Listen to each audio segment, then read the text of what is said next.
Welcome back to Theme Park Wizard. In today's video, I'm going to tell you everything you need to know about Universal Studios Hollywood.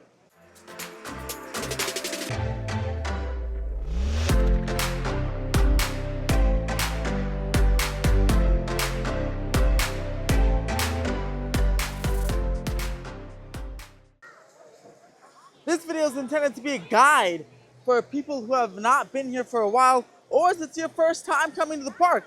I'm going to tell you everything you need to know to conquer this park from 9 a.m. to 6 p.m. or however long you're staying here. Alright, so step one, I'm right here at the Frankenstein parking garage, or this is the Universal Fountain coming from the Frankenstein parking garage, which is right behind me, right by those escalators right there. Now, you ought to know how to get into the place. Well, how do you get inside of Universal Studios Hollywood? And I'm going to tell you that right now. Sorry, was choking on some hot sauce. I just actually had lunch at COCINA, which I'll talk about later on in the video. It's one of my favorite restaurants, but again, not many people like it, but I like it. But there's multiple parking structures you will get directed to when you're coming to this park. There is the Cary Shores parking structure, which is all the way at the other end of City Walk. I'll show you that. Jurassic structure, and ET structure, which are all on the other end of City Walk. But I want to start with this one first, because this one's kind of an oddball. It's all the way on the other side, away from all those, the Frankenstein parking garage. The Frankenstein parking garage is where you'll go if you have like a handicap disabled placard that you should send the guests over there. Because half of this is a team member parking garage. When I worked here, I used to park down here and you come up these escalators. But the other half is a guest parking garage for, again, disabled handicap placards, as well as sometimes if preferred parking fills up, they send preferred parking over here as well. And I think not rideshare, but there's another type of parking like VIP or something like front gate parking may go here as well. But this is really kind of the catch-all parking spot, the premium parking spot. You likely will not be parked here unless, again, you have a premium parking area. And while we walk over to the other parking lots, I want to talk about the parking options and the prices for you. So there's three types of parking. There's general parking for $35 if you're an annual pass holder like me, a gold pass or higher. I'm a platinum pass. If you get a gold pass or higher, you probably aren't watching this video, but if you decide to upgrade to that after watching this video or after your day or before you go, you can go ahead and upgrade that, and that's you get free parking. So gold pass or higher, you get free parking each time you come, and that's whether you come to City Walk or Universal Studios Hollywood. If you come to City Walk, you still have to pay the $35, even if you're not going to the theme park. If you're seeing a movie, they send $30 back to you via the AMC valets, which is nice. But yeah, a little controversial opinion online, but yeah, you do have to pay $35 no matter what you do when you come to the park, if you're coming to the park or City Walk. The next parking price is $50, and that is the preferred parking. That's what we're just talking about. You'll either be parked in this front lot over here or in the Frankenstein parking garage if it does fill up. Let me show you exactly where that is. So this area is like bus parking, but it's also front gate parking. It's part of the front gate parking. Preferred parking is in this lot, and front gate parking, they're kind of combined for these two lots here. This is the one massive Woody Woodpecker lot, and there is a hotel coming to this location. So this may not be around for a lot longer, but right now, this is the front gate parking. That is $70, and it's literally at the front gate. You park here, security is right there, and then boom, the gate's right there. So it's literally front gate, so it's not a bad deal if you don't want to walk. It's not too far of a walk. That's the Jurassic parking structure. Again, I'll show you as we get closer, but just to give like a little bit of distance. Jurassic parking structure is there. ET and Cary Shores are behind there.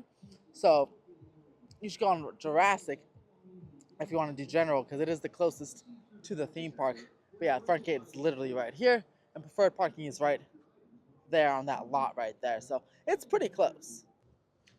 If you want to get to Jurassic, the Jurassic parking lot, get off at Lancashire, or go up the Lancashire way.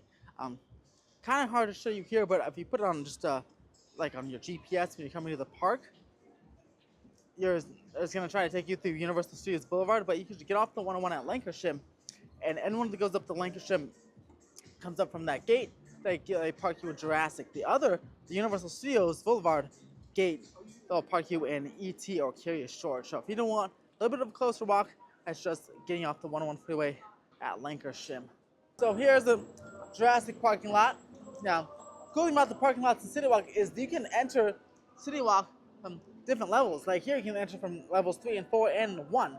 The Jurassic parking lets you off right here by Antihedos in the center of City Walk, which let me show you. City Walk, by the way, is it's what you walk through. All the parking lots lead right, except for Frankenstein. The rest of the parking lots lead right through here. The City Walk is the nice entertainment plaza like downtown Disney. You have lots of shops and restaurants around here. You can walk through and eat. If you don't like some of the restaurants in the park, I do suggest coming back out and eating like a Johnny Rockets or Antihedos. And I have a video of the best restaurants at City Walk, and I'll link that in this video right here, so it gives you an idea of where to eat when you want to come out if you don't want to eat in the park. And I do have a video, a best restaurants video for in the park. I'll link that too when we talk about that segment, so you have an idea of what places are kind of good and what places are not the greatest. Now, Jurassic Park has a second entrance right here, so you may get let out onto this entrance, which is the city food court area by the movie theater, or that other entrance, which is even closer to the park by the Antihedos and Johnny Rockets. Okay, so all the way back here is the ET parking garage. So again, this is when you come up from the 101 freeway at Universal Studios Boulevard. This is where you go into the ET parking garage, and then they'll either direct you to Curious George, which is this one right here, which leads you all the way back there, or the ET parking lot, which is that giant thing. It also has basement levels, so it's like at least like 10 stories if you include the basement levels. And then you take a bridge, come out right here. So it is a far walk if you're parking in these back structures.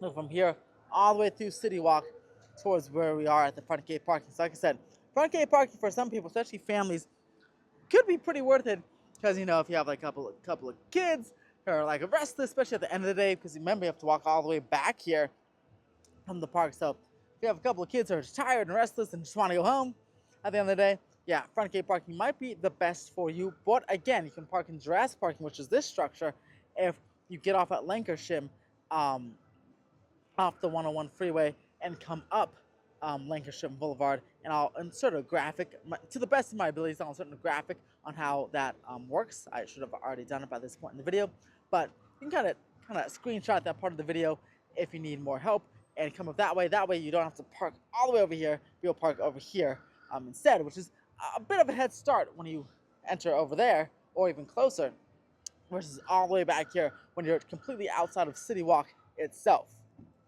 Now, I don't want to give you a heads up on this first time guide, because lots of changes are happening at City Walk. I might even put like a year here, like first time guide in 2025 or something, because we have new security hubs. The City Walk is going to be enclosed in the security bubble, like at Disneyland and at Universal Orlando. So this is how you can enter the parking structure, or the City Walk from parking structures right now.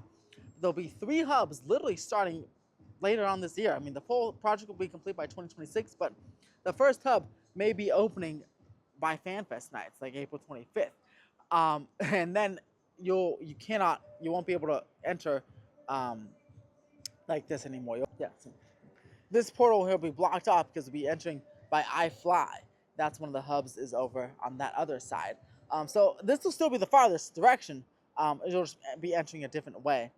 And then Jurassic, this structure will be entering by NBC Sports Grill. So actually this one will be even closer. You won't be entering City Food anymore.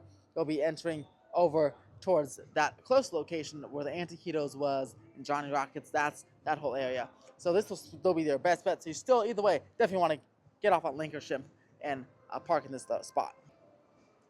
And before we head back in the park, because I think that's it for the parking. Again, City Walk has a movie theater, AMC movie theater, and lots of shops and restaurants. As well as having some escape rooms. Again, lots of changes happening at City Walk as well. But I think that's it for the parking procedures and City Walk. Before you head back into the park, I want to talk about the tickets. So ticket prices at Universal Studios Hollywood, again, are variable and depend on the day. Now, one-day tickets start at about $109, and go up to $154 again, depending on the day. I inserted a screenshot of what the calendar looks like. Usually higher, of course, on the weekends and lower on the weekdays. Annual passes are on sale. There's a special sale for annual passes all the way to about April 25th, I believe, or April 10th, sometime in April. But they're $10 to $50 off if you buy them online.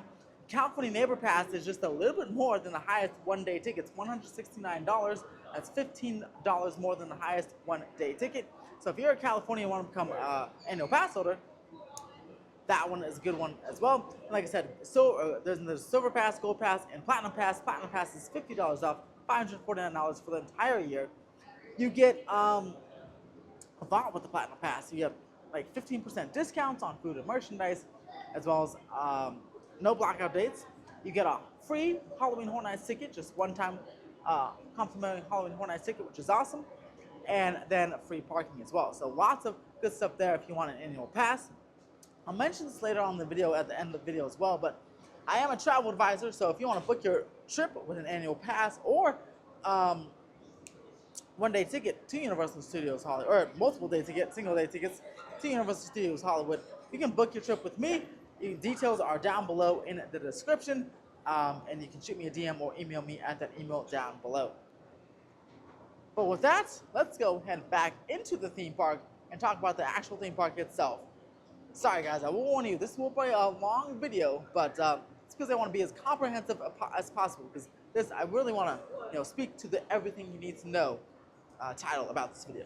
Alright, so we're on the main street here, Universal Boulevard, and first I'm going to talk about the locker locations. There's a couple locker locations that are just general all-day lockers, and a couple locker locations that are for attractions. The main locker location inside the park is right here. It says stroller, wheelchair, locker, and rental. Right by the front of the park, right by the entrance and guest relations. You go get your pictures here. Also, if you have any ride photos, you go collect them all right here, your packages and stuff. And then you can have there's a fuel rod. That's if you need to charge your phone. Disney has them, and Universal has them, and also airports and stuff have them. They're reusable chargers. It costs about like $3 or $5 to recharge, to refuel it. But then it's a portable charger, and then you can just dump it in any theme park or any place there's a fuel rod location and get a new one. So yeah, this lock location and the fuel rod location, stroller and wheelchair, all that is right here at the front of the park by the Universal Studios store, the photos, and the feature presentation store. The other locker location is outside of City Walk, and this one's good because there's something you can't bring into the park, like you accidentally brought something into security that you can't bring in the park. Well, if you don't want to go all the way back to your car, you can go get an all-day locker at City Walk, which is a bit closer than the parking structures. So you can go and put that there. And that is, again, by the Hello Kitty store, Hello Kitty Cafe, and the Sunglasses store. And there's like bathrooms, and there's vending machines, and that whole area is a locker area as well. Next, you're wondering if the park may have some live entertainment. Well, there's plenty of shows, or plenty of rides here, but there's just a couple of shows. There's lots of meet and greets and small shows, but this is the largest show here, Waterworld. There's times throughout the day, like here, today's Saturday, park's open from 9 to 8, and there's next show's at 12:15, 1:30, 3:45, so about every couple of hours or so, there's a show. It's a live action stunt show. It's a 20-minute show that includes lots of surprises, but let's say there's lots of action, and there's dudes on jet skis and shooting each other and fire and again, maybe even a surprise element at the end. So definitely want to check out Waterworld if you haven't already. It's like the #1 rated show ever and one of the best theme park shows of all time. So if you're coming to Universal Hollywood for the first time, you definitely want to make this a part of your day. If you're looking for meet and greets at the park, there's plenty of meet and greets on the upper lot and lower lot, but this whole corridor is full of meet and greets. Beetlejuice usually hangs around right over here. You got the Hello Kitty hangs out by her store right here on the red carpet. And then you got the Scooby-Doo characters hanging out over there. I'll go over there in a second, but there's like Trolls, DreamWorks characters, and Donkey hangs out over there. But yeah, in this particular area, you have Hello Kitty and Beetlejuice, as well as Marilyn Monroe over there, or Marilyn Manson. Sorry, it's actually Marilyn Monroe, not Marilyn Manson. So yes, over by Kung Fu Panda Adventure, you have Donkey who meets right over there. He's closed up right now, but he meets right over here. And right now, you have Shrek and Fiona. Then you have the Trolls characters meeting here as well. And also, the King Julian from Madagascar comes around here. So this is a big meet and greet area right here for the DreamWorks area. All kind of a mismatch of DreamWorks characters come right over to this area. Again, right across from Kung Fu Panda Adventure, which is the DreamWorks theater, and the Donkey, and a lot of other characters as well. This is the Universal Plaza. Usually it's used for events like Halloween Horror Nights, the upcoming Fan Fest nights, which is an after hours event here. But right now it is just an open plaza. This is also where Grinchmas and the holiday stuff is. But when there's nothing going on, it's an open plaza and it has plenty of seating for you. So if you're eating at some of these restaurants here, this is a good place to go ahead and eat because sometimes these tables get very crowded. So you can go ahead and eat. And we're actually going to talk about what I think is the best and worst restaurant here. I'll make a separate video kind of going in depth on that. But just for your visit, I'll tell you some of the, or just kind of tell you go by each restaurant and tell you the affordability as well as, how good it is. So this is the Palestinian Market. It's kind of a grab and go place, not really a restaurant, but just like a market, and go ahead and grab some pre-made sandwiches and snacks and go ahead and eat them. MEL'S Diner is pretty good. This is just like the ones you find out. There's one like down the street in Sherman Oaks, and then also one in Hollywood. And they have some pretty standard burgers and stuff. Is it the best restaurant here? No, I feel like it's mid-tier. And affordability, I feel like it's also mid-tier. It's not like too pricey, but it's not like cheap either. So yeah, if you want like a quick hamburger and fries and some nice themed diner, yeah, MEL'S it is. And they got some shakes for you too. Here at the park, they also have mini snack stands like this and some popcorn carts. And so if you don't want to, eat, you can go ahead and get some snacks here. This one has mostly desserts, some sweet treats, and savory snacks. Again, this is right here by Baker Street Music Hall and right by the Palace Market. Get a whole bunch of drinks and snacks here. We're now in Pet's Place. Another good area for meet and greets. You have a snowball meet and greet there. And we have Gwen from Migration right here on Pet's Place. We have the Secret Life of Pets attraction as well as Despicable Me over here. And that actually kind of leads us right into our next topic. So, many people ask, and I did a whole video on this to refer to you, but the little kids area of the park, not little kids, but things that have lower height requirements. The Secret Life of Pets, Despicable Me, Minion Mayhem. This has no height requirement if you're going with like a parent. Or they have the parent height requirement, and then they have a ride alone height requirement, but it's pretty low. Secret Life of Pets also has a height requirement, but it's like 36 inches or so. Minion Land or Illumination Land comes all the way down here to Super Silly Funland. This entire area, I'd say, is the children's area of the park. You can take your little ones to almost anything here, including meet and greet with the Minions in this particular section. But these areas have no height requirement. There's a whole water play area that's under refurbishment now, but in the summertime, for most of the year, this is usually open. And there's a wet area and a dry area, and then there's a Dumbo-like attraction called Super Silly Swirly, and that has no height requirement. You can bring anybody on there. But yeah, there's the play areas for the children, there's games, and of course, Minion Cafe. This is actually one of the newer restaurants here in the park. And it's actually not too bad. They just got the Minion Tots from Universal Studios Florida, and they're not too bad either. You see, it's like a buffet style. You just kind of go and grab and go. You can kind of go eat your stuff out here. Really not a bad restaurant. Again, one of the newer ones, only a couple years old here in the park. And this whole area is, great for the children, which is great. And if you want to know what this is by Paris Street or the French Street, or you can come in the way we came in by Secret Life of Pets. All right, so now let's talk about everything, or the best time of year and day, the best days and time of year to come to the park. Coming, again, here, first time, or, you know, you haven't been here in a while. So, weather-wise, if you don't like it too hot, and I'd suggest you not come in the summertime. It could be like up to, it's usually averages like 90 to up to 100 degrees almost every day. I'm gonna say July through August, sometimes even September. So if you don't like that weather, then you definitely want to go ahead and not come in the summertime. I say the winter time, it's usually not too cold. Like right now, it's February, what, 20 something? No, February 19th. And it's what, 75 degrees today? Sure, it can get really cold and rainy. It really just depends, hit or miss, if you come in the winter time. But the best time, honestly, is spring. If you want to come for the weather, come in the springtime, sometime between, let's say, April to June. It'll be in the 70s, sometimes 80s, and usually just like this. Nice and calm weather there. No real, sometimes it'll rain, but not too much. But it'll be a very nice day at the parks. And it won't be too busy. It'll be busy on the weekends.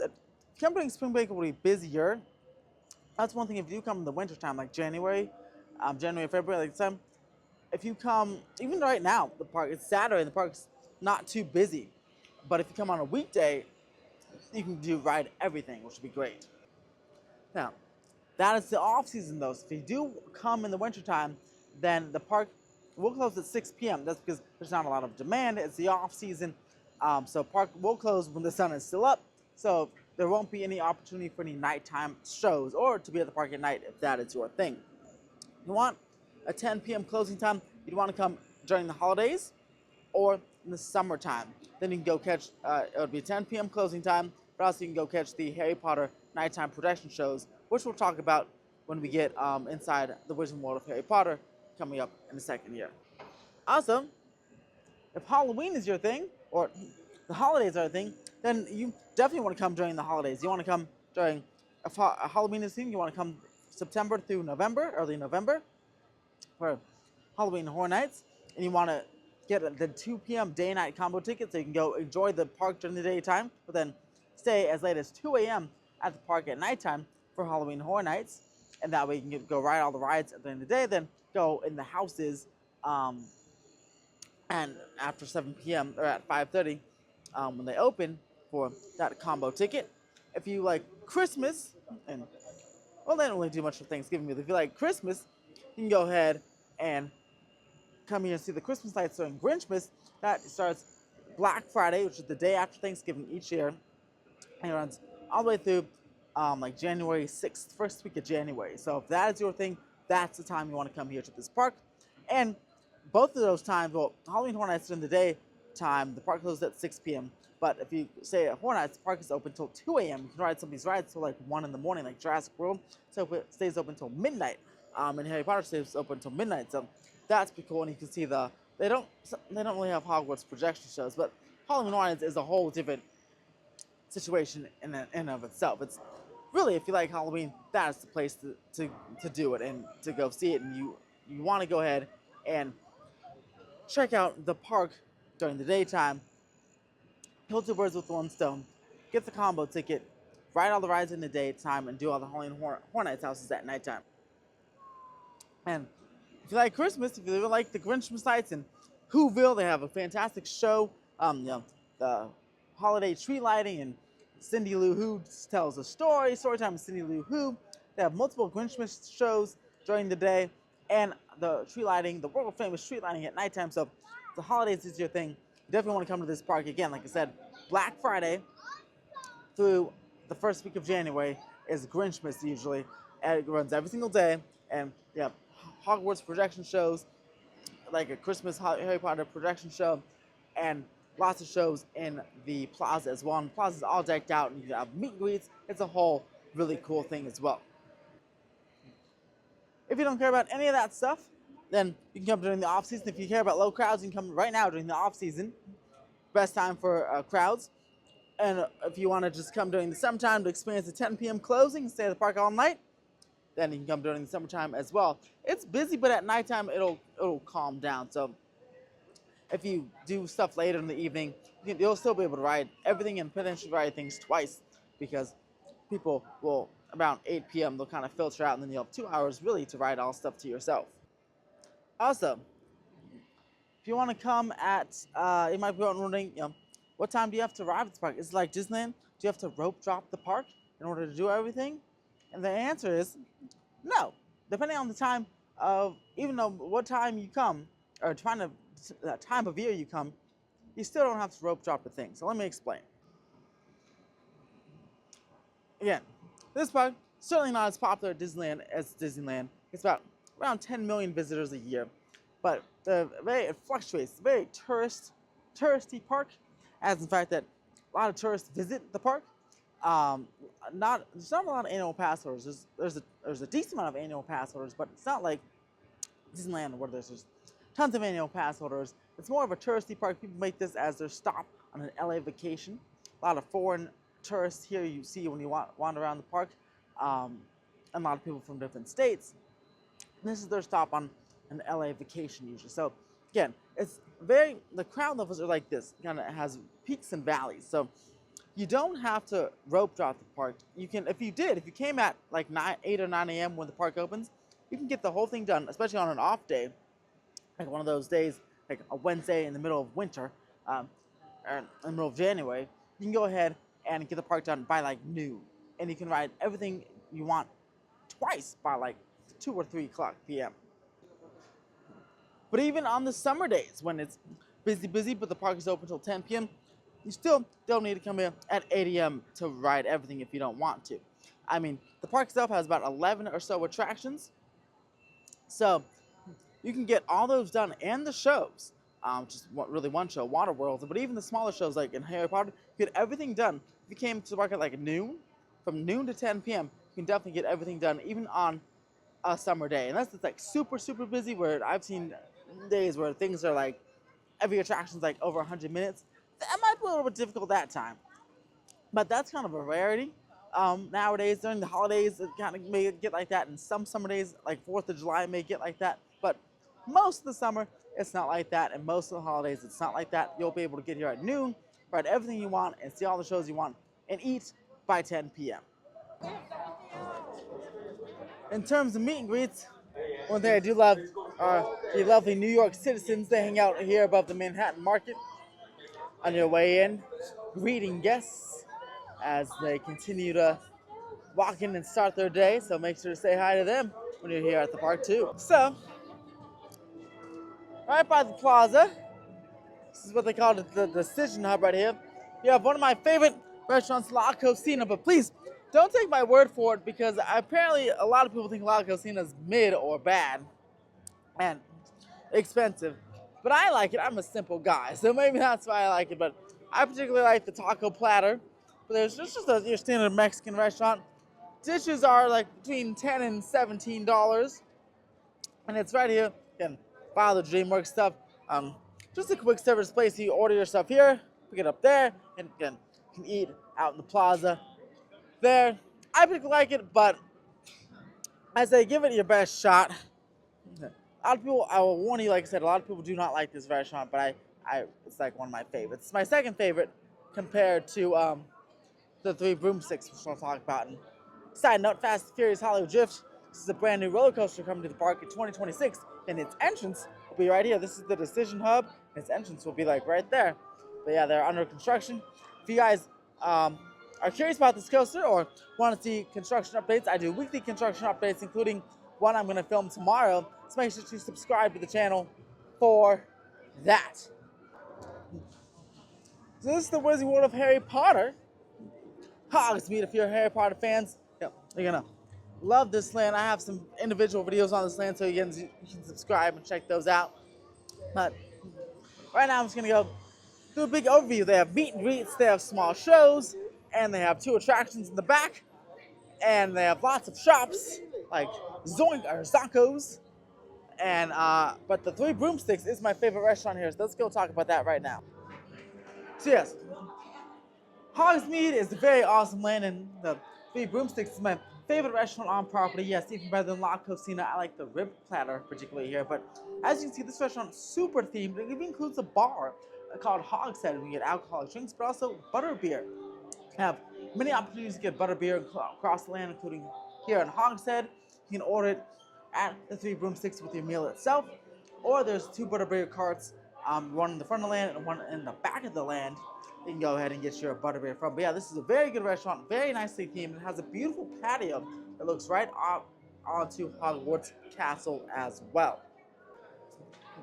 I won't film it here, but fun fact, if you go into the public conveniences, you can hear Moaning Myrtle blasting throughout the restroom, just like in the movies.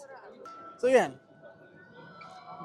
in the back, towards Hogwarts Castle, again, this is the show space here for a variety of shows throughout the land. This castle has a projection show on select times of the year at nighttime, usually during the summertime and during Christmas time. A brand new projection show called Hogwarts Always is going to debut during FanFest nights here at Universal Studios Hollywood this April 25th. And then it's going to continue on after the event is over. That event over, it's an after hours paid event. That event ends on May 18th, but the show will continue on forever, probably just through the summer, and then come back on every year like all the other shows do. This land has two attractions, Forbidden Journey and Flight of the Hippogriff, which is this junior roller coaster. Forbidden Journey is a dark ride system, a dark ride with you get on a Kuka arm and you're on a flying bench and you go through wonderful scenes of the Wizarding World of Harry Potter series. And both of these rides include Single Rider and Express. So let's talk about what those are. So you'll notice Single Rider is exactly what that is. It's a separate line, usually much shorter, maybe like usually 5 minutes or less, unless the ride's really busy.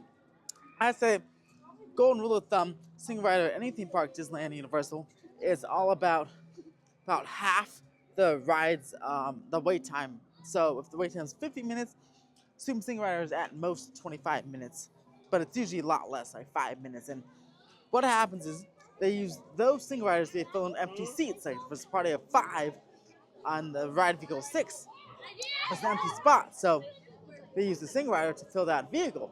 And that's where you come in. You get in this special line, Single Riders only, and you can get on a ride much faster. But the only con is that you'll be split from your parties. If you're on a ride all together, you do not want to go on the Single Rider line. Sometimes you get lucky, and two Single Riders get sat next to each other. Two members of the same party, and then hey, and it's like a cheat code for skipping the line. But usually that's not the case. So if you be prepared to split up or not ride together, at least with all of your party, if you play a pair to use the Single Rider liner. If you're also going by yourself, that's a perfect line to do because you're by yourself. You literally go in the Single Rider lines, and then if you use every single Single Rider line in this park, you can get all the rides done within literally like an hour or two. It's pretty good here at Universal Studios Hollywood. Before we talk about Express, I want to talk about the studio tour. This park was founded on the studio tour, so definitely want to do it if you've never done it before. It's good to do like almost every time, especially if you don't come like every weekend, but you come like once every few years. Things change on the studio tour. You can see active filming, and it's great. It gives you the history of this theme park and this movie studio is over 100 years old. The theme park itself is 60 years old, or just over 60 years old. But the movie studio is over 100. So, it's a great thing to do. Take the studio tour. And also, this is an all ages thing. It's no height requirement. There's, these big trams. There's like some embedded attractions like Fast and Furious Supercharged, King Kong 360 3D, Earthquake, and more. So there's like about 3 attractions in this long attraction. It's about 45 minutes to an hour, depending on the filming day and what route they take. Yeah, no height requirement. You can bring your kids on, you can bring your grandmas on, and it takes up a nice chunk of your day. And it's very important, useful. I mean, you learn quite a lot, especially if you've never done this before. So definitely want to do it. It does have a wait time of right now 10 minutes. The last tour, as you can see, the park closes at 8 today, and the last tour always departs about an hour and 45 minutes before park closing. So park closes at 10. The last tour is about 8:15 or 8:45. Right now, the last tour is 6:15 for this 8 o'clock day. And if the park closes at 6, the last tour is about 4:15 or so, 4:30. So we want to make sure we want to keep tabs on that, because you don't want to miss the studio tour. if this is your first time or if you don't plan to come back for quite a while. Now let's talk about some Universal Express. This is like Fast Pass, but different for Universal. Universal Express is the paid service that allows you to skip the line.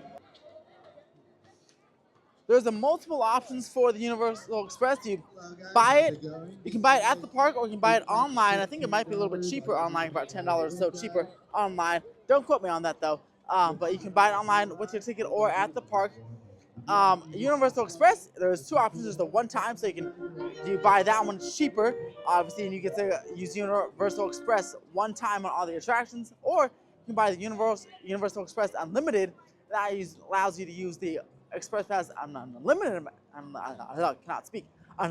amount of times on all the attractions, but also the shows like Waterworld that has Express. They have priority seating. So if you want priority seating at Waterworld, they have wet zones and dry zones in that show. You can go ahead and get Express Pass to guarantee a good seat.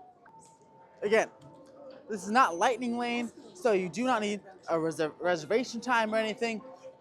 You can buy it, like I said, at the park, but you don't need to use your phone. It comes as part of your ticket, so you just got to scan your ticket at each of the Express lines, and then whoever in your party has Express can go right through the Express line. And because it's a paid service, there's no giant backups. So you can get in the line, you probably get on the ride within 5 to 10 minutes, if that, of when you scan your Express Pass, depending on how busy it is in the park. But even on the busiest days, I worked at the Harry Potter attraction, Forbidden Journey, the one we were just at.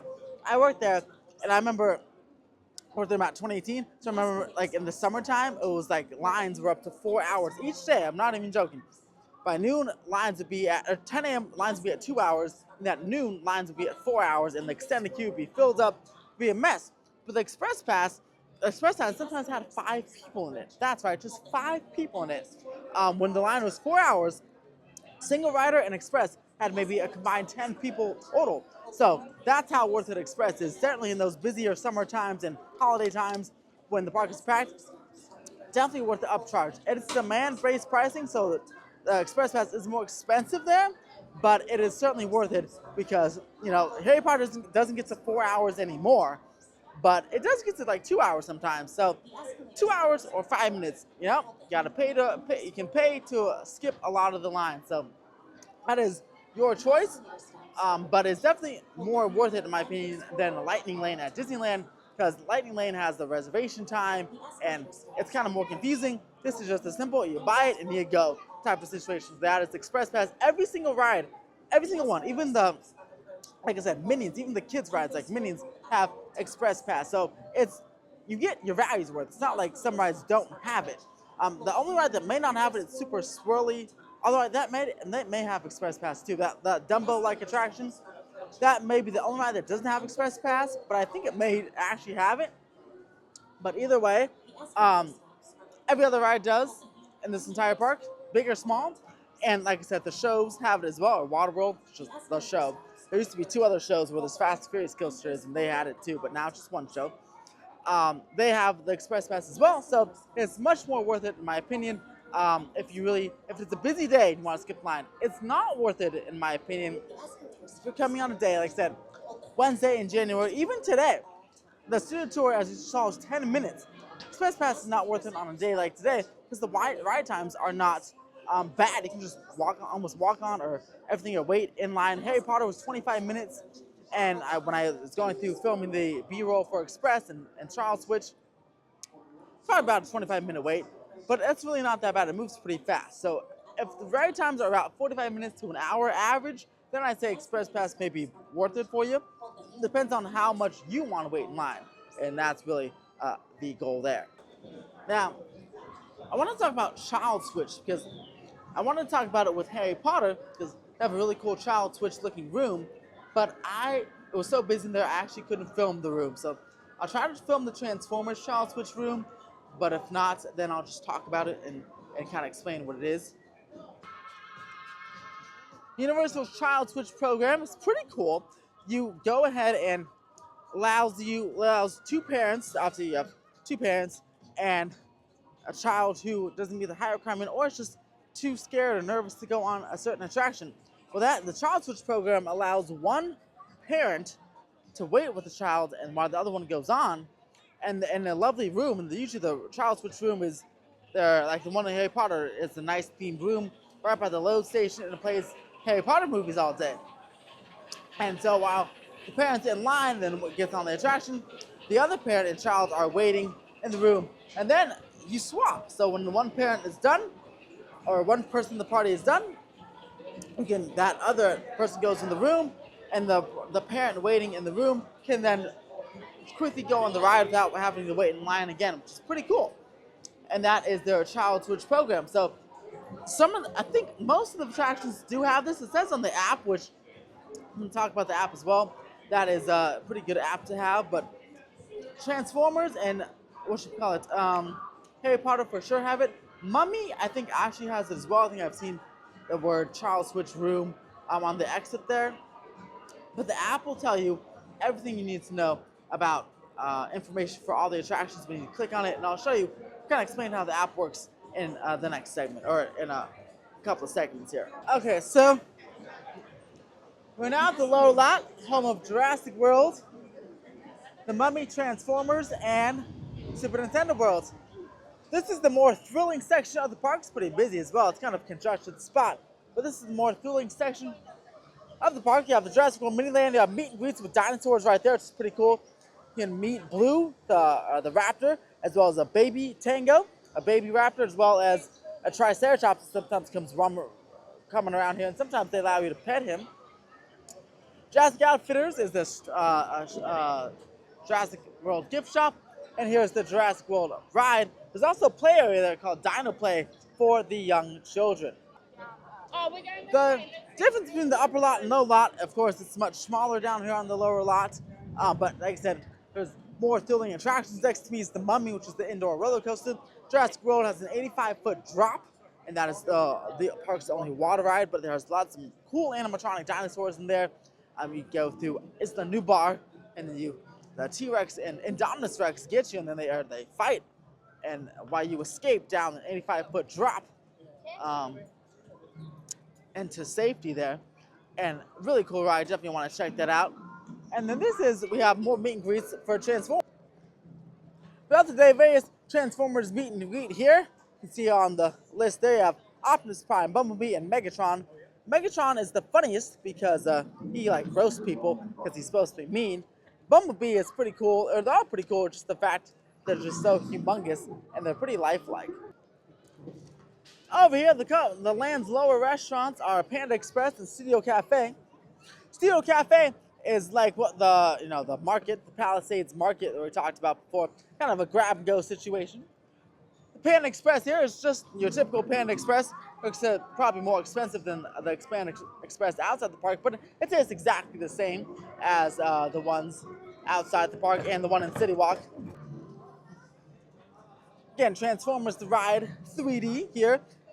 A couple of rides require 3D glasses, and the Simpsons is not one of them, but the Minions may be one of them. No, Minions took away their 3D. Just this one has 3D now.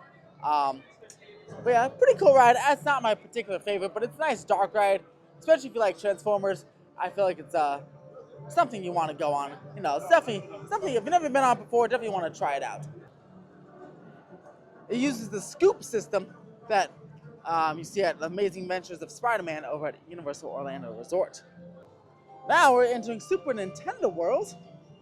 The park's newest land opened February 17th, 2023. Just over 2 years old. And just like Epic Universe, you go through a portal to enter this very immersive land. Although at Epic Universe it would be much bigger than this. But this land has a whole bunch of stuff. We have a whole bunch of games. So if you want to play some of these games, you need a power-up band, which is about $42. There's all different variations. There's gold, and then a whole bunch of character power bands. You have 4 games. You need 3 keys, and then you can do the Bowser Jr. boss battle, which I'll show you in a second. But there's lots of meet and greets as well. There's a cutie named Toad. Yeah. There's Toad you can meet, Princess Peach meets right here, and then Mario and Luigi meet in the center. There's Mario and Luigi, again, they meet in the center of the entire land. This beautiful land here. And the land also has a snack cart. And they have one attraction, Mario Kart Bowser Challenge, which also has single rider. The single line for that is right there. You kind of go in and make a right-hand side. But also it's express. And there's a high requirement to ride alone and with a friend. Wait time for this right now is 50 minutes. So again, this is when you want to use single rider. And all it has, of course, the warning signs. The restaurant here is TOADSTOOL Cafe. Pretty good, I'd say. Definitely on the better side. Okay, this is the newest restaurant here at the park. And I like the short rib, but I know a lot of people like the burgers as well. And there's the Fireball Challenge. See if we can get it here without the glare. There's the Fireball Challenge, which is pretty spicy. It's just a giant meatball and then a Bowser-shaped bread there. But they also have desserts like the Princess Peach Cupcake, the Block Tiramisu, and the Mountain Bean Poke Cake. On busier days, you have to join the wait list. For a while, when the land opened, this was quickly filled up, but now it's like the middle of the day and you can still get it, so that's pretty good. And sometimes you can just walk right in. So definitely something you want to check on. You can also do this from the app when you come in the morning. So yeah, TOADSTOOL Cafe, pretty nice. Strongly recommending it. It's a little bit pricey, and the food or the wait time here could be a while. Meaning, like, when the line was out here, it took me an hour to go from like around this corner to order and then to get my food. So, but even when there's no line, it still can take about like half hour to actually order and get your food. So it may take, if you're like super hungry, you may want to do a different option, like a quick service option, like the BROOMSTICKS or La COCINA, because you get those. I get my food pretty fast each time at those locations. But if you really want to eat at TOADSTOOL Cafe, and because there's some cool graphics in there and stuff, and it's pretty highly themed, I suggest you go ahead and go in there early. When you think you're starting to get hungry, that's when you should go do the whole wait line order process. Because by the time you get your food, you'll probably actually be hungry because it'll be like 30 minutes later. Super Nintendo one has an early entry ticket. So if you want to experience Mario Kart and TOADSTOOL Cafe for breakfast and all that good stuff, you can go ahead and get an early entry ticket. That's $20. And that allows you to go ahead and come into Super Nintendo World an hour before the park opens. So the park opens at 9. Your $20 early access ticket gets you to Super Nintendo World at 8.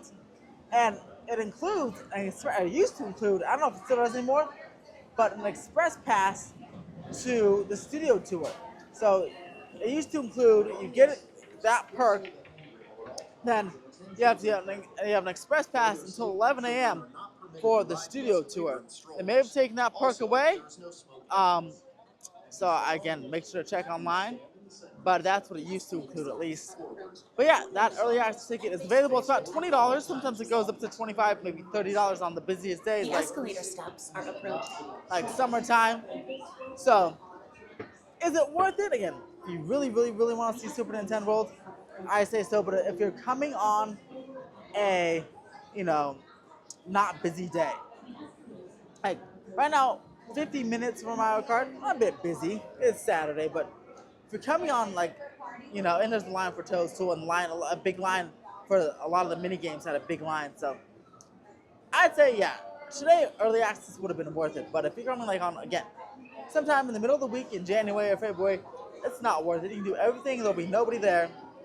You do everything 2 or 3 times, honestly, and you can spend all day in Super Nintendo World, do things all the time. So not worth it on the weekdays. In non-peak seasons, not worth it, but worth it weekends and holidays and summertime. Especially if Super Nintendo World is something you really, really want to do. So, in terms of restaurants, again, I think we covered there's Jurassic Cafe downstairs. That one's pretty good. There's lots of healthy options down there, like veggie burgers and salads. So that is your thing. Check out the Jurassic Cafe. It's just, again, typical, just kind of burgers and veggie burgers, and then healthier items down there, which is good. Down here you have Moe's, which is alcohol, Krusty Burger, and Clee's Chicken Shack. Again, I haven't had Clee's Chicken Shack, so I'm not entirely sure what that tastes like myself, but I don't mind the Krusty Burger. But a lot of people, again, say it's trash. So, I guess, trust other people there. Again, I'm pretty simple, so I don't really mind the Krusty Burger, but I just don't trust the Krusty Burger because the majority of people do not like it. Here, the taco place, I haven't had these tacos, but I personally, I really like La Cocina tacos, so I probably won't ever, or I'll probably try these tacos at least once, but not sure these tacos taste like, but there's a taco option here. And then, again, another bar, Duff Brewery, right here. It's all in the Springfield area, and there's Krusty Burger, by the way. And then we have the hot dogs. This hot dog is a typical hot dog. It's pretty good. I've had it one time during horror nights. It was pretty decent. Just made this pizza. We had this pizza during horror nights as well. It was pretty decent as well, Luigi's Pizza. And of course, ice cream. Ice cream, just ice cream, but pretty good stuff as well. These Lard Lad donuts are super popular. They sell them throughout the park, but the line can snake all the way through Springfield sometimes. So if you want, and there's another cart right there, but usually both of them are just too busy. And look, here's a construction worker from Fast and Furious. Look at this guy. He's doing his dance. But yeah, so the Lard Lad donuts, they do sell them all over the place. Don't wait in the long line. You can buy them inside the Quickie Mart inside Springfield. So, but those are very, very popular. So make sure to grab one. But if you're leaving, if you're staying all day, say wait towards the end of the night. The line's still long, but at least you can at least carry it because this is a big box. So I feel like you want to be on your way home when you carry that out, because otherwise it's gonna be a little difficult to hold that all day long. And that is it. That is everything you need to know on this first timer's guide, or we'll call it a first timer's guide, but it's really a guide for anyone who hasn't been to the park in a while, because things change quickly over here. So I hope you enjoyed this guide. I hope it is helpful to you on your first trip to Universal, or first trip returning in a few years to Universal. So hope you guys liked it. Make sure to subscribe to this channel for constant theme park updates. I'm at this park regularly. Like I said before, if you want to see construction updates for Fast and Furious and want to know what's going on at the park, please subscribe. I do videos weekly on this subject. Also, I happen to be a travel advisor, so if you want to book your trip to Universal with me, I can help you not just talk about the guide to Universal, but I can also help you book your trip. You can shoot me a DM down below, or email me. All the info is in the description below. It's ebecker@windsintheasttravel.com. Again, the email is down below, but shoot me an email saying you want to come to Universal and get your tickets and your hotel all secured for you. And with that, I'm going to go watch Waterworld and actually go live from the channel and watch Waterworld, because the show that I was talking about earlier, today is the second day back from a 6-week-long refurbishment, so I'm going to see what has changed for you. I'm here at the 12:15 showtime, so again, I'm watching Waterworld, and you should too. So make sure to come to the park, book with me, and as always, have an epic day.